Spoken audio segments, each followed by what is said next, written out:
When Asus made its debut in the world of smartphones a couple of years back, it offered some novelty. A phone with decent specifications, an affordable price tag and a reputable brand name backing it. However, fast forward to 2016 and now it seems that Asus with the new Zenfone 3 lineup is trying to take on the flagships with their highest end variant costing around 63,000 rupees.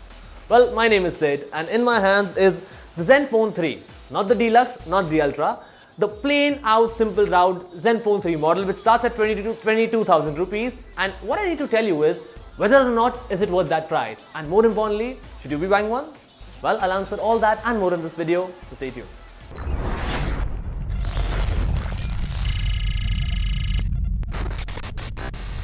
Now, before I get into my review, I need to state something.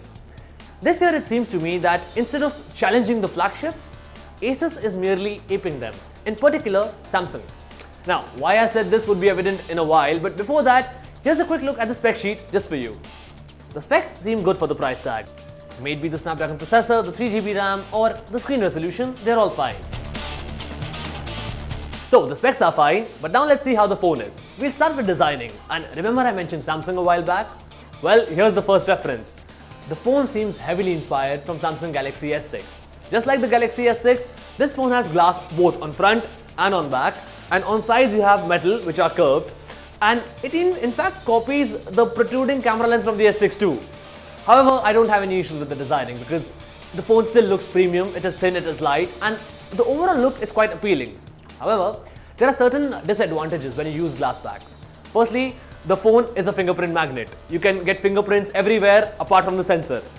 Secondly, when you use glass backs, the phone tend to be more slippery. They fall off your lap, they fall off the slabs, they fall off the tables. And thirdly, even though it is protected by Gorilla Glass 3, I believe that it can still shatter and hence you might have to case the phone either ways. So the designing is decent, and now let me talk about the display. The phone comes with a 5.2-inch Full HD display, which is a rare screen size to see these days, and the quality is nice. The colors are rich, the contrasts are deep, and most importantly, the screen is capable of getting a lot bright, which of course is appreciated. And now heading to performance, it has a Snapdragon 625 processor on board and it is one of the first phones to feature the CPU. It is a 14nm chip, and the highlight of this processor is its power efficiency. Whether it's true or not, I'll discuss in my battery segment, but let me first talk about the processing. It's good. The phone handled all the graphic intensive games I threw at it with absolute ease, may it be my Asphalt 8 Rampage or my Modern Combat Mania. Though if you stress it a bit, it gets hot. You can in fact check out my gaming review for this phone on this channel. But while the processor is very capable, the phone does not appear very fluid in day-to-day tasks. Opening apps and opening games take a lot of time, and part of the reason for this is the over-animated software. The phone runs Android Marshmallow, but Asus folks it up with Zen UI, which has some cool features like customizable button actions, a kid mode if you have children, plenty of themes to choose from, and a game toolbar which again seems to be inspired from Samsung's Galaxy smartphones. But Asus has bettered it, since apart from recording your gameplays, you can even broadcast them live on your YouTube or Twitch accounts. Again, all of these features have been covered in the gaming review.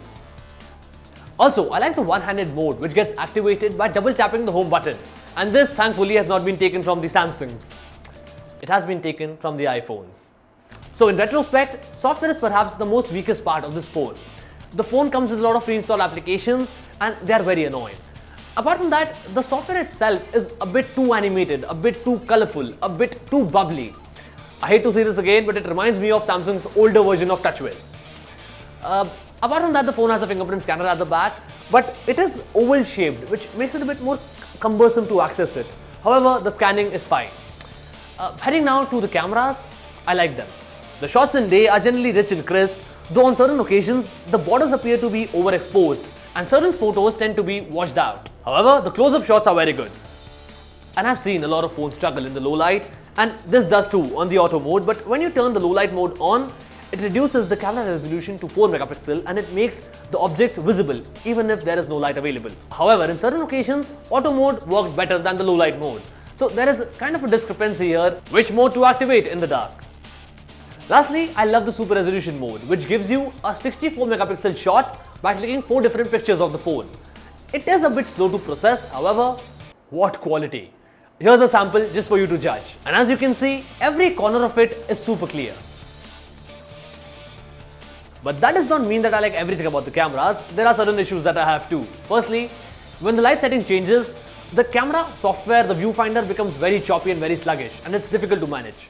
Secondly, the phone does click good pictures most of the times. However, the colors on them seem to be artificially boosted. The selfie camera on the other hand is neat, and there are a lot of beauty modes here for you. But again, the results may be a bit too artificial.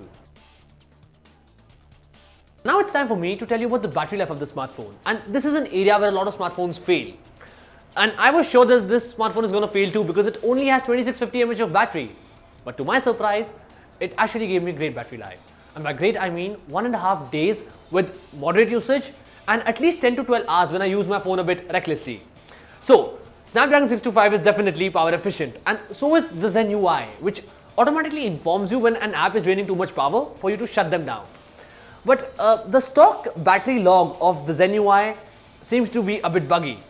For instance, it told me that the maximum drainage of my battery came from Wi-Fi.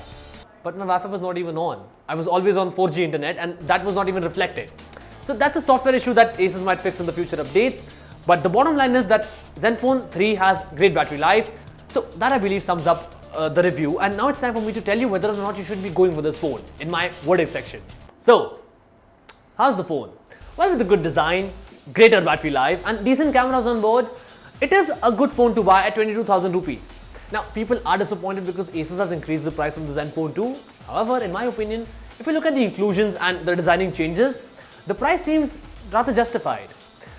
Yet, this phone is going to face some stiff competition, and its arch rival to me would be the Xiaomi Mi 5.